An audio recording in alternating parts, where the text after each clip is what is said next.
అందరికీ నమస్కారము. హర హర మహాదేవ శంభో శంకర. కార్తీక పురాణము 18వ అధ్యాయము. సత్కర్మానుష్ఠాన ఫల ప్రభావము. ఓ మునిచంద్ర, మీ దర్శనం వలన ధన్యుడనైతిని. సంశయములు తీరినట్లు జ్ఞానోపదేశం చేసి తిరి. నేటి నుండి మీ శిష్యుడినైతిని. తండ్రి, గురువు, అన్న, దైవము సమస్తము మీరే. నా పూర్వ ఫలితము వల్లనే కదా మీ బోటి పుణ్య పురుషుల సాంగత్యము తటస్థించెను. లేనిచో నేను మహాపాపి నయ్యి మహారణ్యంలో ఒక ముద్దుబారిన చెట్టునయ్యి ఉండగా తమ కృప వలనే నాకు మోక్షం కలిగినది కదా. మీ దర్శన భాగ్యం లేని ఎడల ఈ కీంకారణ్యంలో తరతరాలు చెట్టు రూపమున ఉండవలసిందే కదా. అట్టి నేనెక్కడ, మీ దర్శన భాగ్యం ఎక్కడ, నాకు సద్గతి ఎక్కడ, పుణ్యఫల ప్రదాయగు ఈ కార్తీక మాసం ఎక్కడ, పాపాత్ముడునగు నేనెక్కడ, ఈ విష్ణాలయమందు ప్రవేశించుటెక్కడ. ఇవి అన్నయ్యను దైవికమగు ఘటనలు తప్ప మరొకటి కాదు. కాన నన్ను తమ శిష్యునిగా పరిగ్రహించి సత్కర్మములు మానవుడెట్లు అనుసరించవలయనో దాని ఫలమెట్టిదో విశదీకరించుమని ప్రార్థించెను. ఓ ధనలోభ, నీవడిగిన ప్రశ్నలన్నీయు మంచివే. అవి అందరికీ ఉపయోగార్థమైనటివి కాన వివరించెదను, శ్రద్ధగా ఆలకింపుము. ప్రతి మనుజుడు ఈ శరీరమే సుస్థిరమని నమ్మి జ్ఞానశూన్యుడగుచున్నాడు. ఈ భేదము శరీరమునకే గాని ఆత్మకు లేదు. అట్టి ఆత్మజ్ఞానం కలుగుటకే సత్కర్మలు చేయవలయను. సకల శాస్త్రములు ఘోషించుచున్నవి. సత్కర్మనాచరించి వాటి ఫల పరమేశ్వరార్పితం అనరించిన జ్ఞానము కలుగును. మానవుడే జాతివాడు ఎటువంటి కర్మలు ఆచరించవలనో తెలుసుకొని అటువంటివి ఆచరింపవలేను. బ్రాహ్మణుడు అరుణోదయ స్నానం చేయక సత్కర్మలు నాచరించక వ్యర్థమగును. అటులనే కార్తీక మాసమందు సూర్యభగవానుడు తులారాశిలో ప్రవేశించుండగాన, వైశాఖ మాసంలో సూర్యుడు మేషరాశిలో ప్రవేశించుడుగాన, మాఘమాసంలో సూర్యుడు మకర రాశి ఎందుండుగాన, అనగా ఈ 3 రాశుల యందును తప్పక నదిలో ప్రాంతకాలంన చేయవలేను. అటుల స్నానములాచరించి దేవతార్చన చేసిన ఎడల తప్పక వైకుంఠ ప్రాప్తి కలుగును.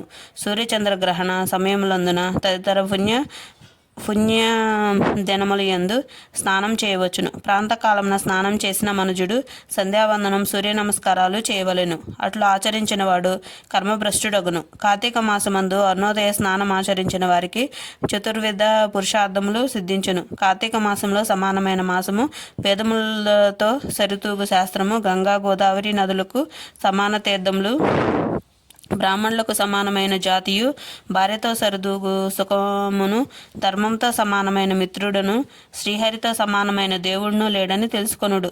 కార్తీక మాసమందు విద్యుక్త ధర్మంగా స్నానాదులు ఆచరించేవారు 1,000,000 యాగములు చేసిన ఫలము పొంది వైకుంఠమునకు పోవుదురు అని అంగీరసుడు చెప్పగా విని మరల ధనులోబుడిట్లు ప్రశ్నించెను. ఓ మునిశ్రేష్ఠ, చతుర్మాస వ్రతమని చెప్పితిరి. ఏ కారణం చేత దానిని ఆచరించవలేనో ఇది వరకెవరైనా ఈ వ్రతం ఆచరించి ఉన్నారా? ఆ వ్రతం యొక్క ఫలితమేమి, విధానం ఎట్టిది, సవిస్తరంగా విశదీకరించుడని కోరును. అందులకు అంగీరసుడు ఇట్లు తెలిపెను. ఓయి వినుము. చాతుర్మాస వ్రతం అనగా శ్రీ మహావిష్ణువు మహాలక్ష్మితో ఆషాఢశుద్ధ ఏకాదశి దినమున పాలసముద్రమున శేషుని పాన్పుపై శయనించి కార్తీక శుద్ధ ఏకాదశి నాడు నిద్ర నుండి లేచును. ఈ 4 మాసములకే చాతుర్మాసమని పేరు.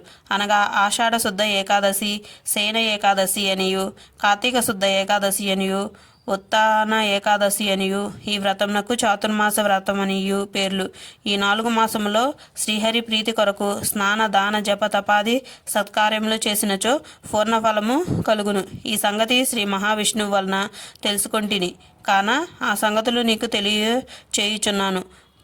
తొలి కృతజ్ఞుడగు శ్రీ వైకుంఠమందు గరుడ గంధర్వాది దేవతల చేత వేదముల చేత సేవింపబడుచున్న శ్రీమన్నారాయణుడు లక్ష్మీదేవి సమేతుడై సింహాసనమున కూర్చొని ఉండగా ఆ సమయమున నారద మహర్షి వచ్చి పద్మనేత్రుండును, చతుర్బాహుండును, కోటి సూర్య ప్రకాశమానుండును అను శ్రీమన్నారాయణుడు నమస్కరించి ముకులిత హస్తాలతో నిలపబడి ఉండెను. అంత శ్రీహరి నారదుని గాంచి ఏమీయూ తెలియని వాని వలె మందహాసంతో నిట్లన్ను. నారద, నీవు క్షేమమే కదా. త్రిలోక సంచారివైన నీకు తెలియని విషయములు లేవు. మహామునులు సత్కర్మానుష్ఠానములు ఎట్టి విఘ్నములు లేక సాగుచున్నవా? మానవులందరూ వారికి విధించబడిన ధర్మములు ఆచరించుచున్నారా? ప్రపంచముననే అరిష్టములు లేక ఉన్నవా కదా అని కుశల ప్రశ్నలు అడిగెను. అంతటా నారదుడు శ్రీహరికి ఆదిలక్ష్మికి నమస్కరించి, ఓ దేవ, ఈ జగమున నీవెరుగని విషయములు లేనియును లేవు, అయినను నన్ను వచింపు మనుటచే విన్నవించుచుంటిని. ప్రపంచమున కొందరు మనుషులు మునులు కూడా తమకు విధించిన కర్మలను నిర్వర్తించుటలేదు. వారెట్లు విముక్తులగుదురో ఎరుగు లేకున్నారు. కొందరు భుజించకూడదనియు పదార్థములు భుజించుచున్నారు. కొందరు పుణ్య వ్రతములు చేయుచు అవి పూర్తిగాక మునిపే మధ్యలో మానివేయుచున్నారు. కొందరు సదాచారులుగా, మరికొందరు అహంకార సహితులుగా, పరనింద పరాయణులుగా జీవించున్నారు. అట్టి వారిని సత్కృపతో పుణ్యాత్ములను నర్చి రక్షింపమని ప్రార్థించను.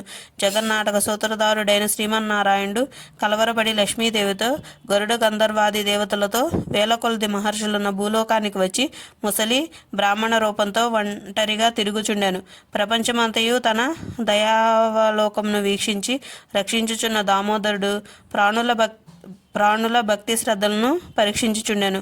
పుణ్యక్షేత్రములు, పుణ్యనదులు, పుణ్యాశ్రములు తిరుగుచుండెను. ఆ విధంగా తిరుగుచున్న భగవంతుని గాంచి కొందరు ముసలివాడని ఎగతాళి చేయుచుండిరి.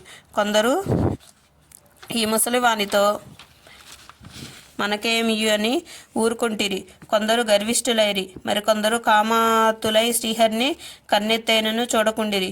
వీరందరినీ భక్తవత్సలుడు శ్రీహరిగాంచి వీరినెట్లు తరింపజేతునాయని ఆలోచించుచు ముసలి బ్రాహ్మణ రూపమున విడిచి శంఖ చక్ర గద పద్మ కౌస్తుభ వనమాలాద్యాది లంకారయుతుడై నిసరూపమున ధరించి లక్ష్మీదేవితోడను భక్తులతోడను మునిజన ప్రీతికరమగు నైమిసారణ్యమునకు వెడలను.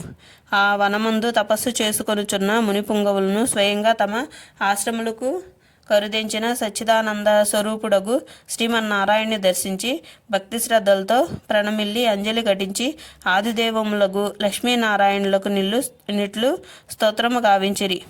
శ్లోకము.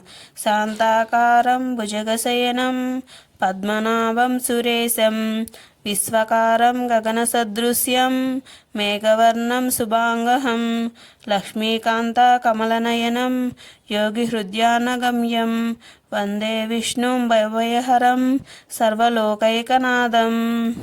శ్లోకము.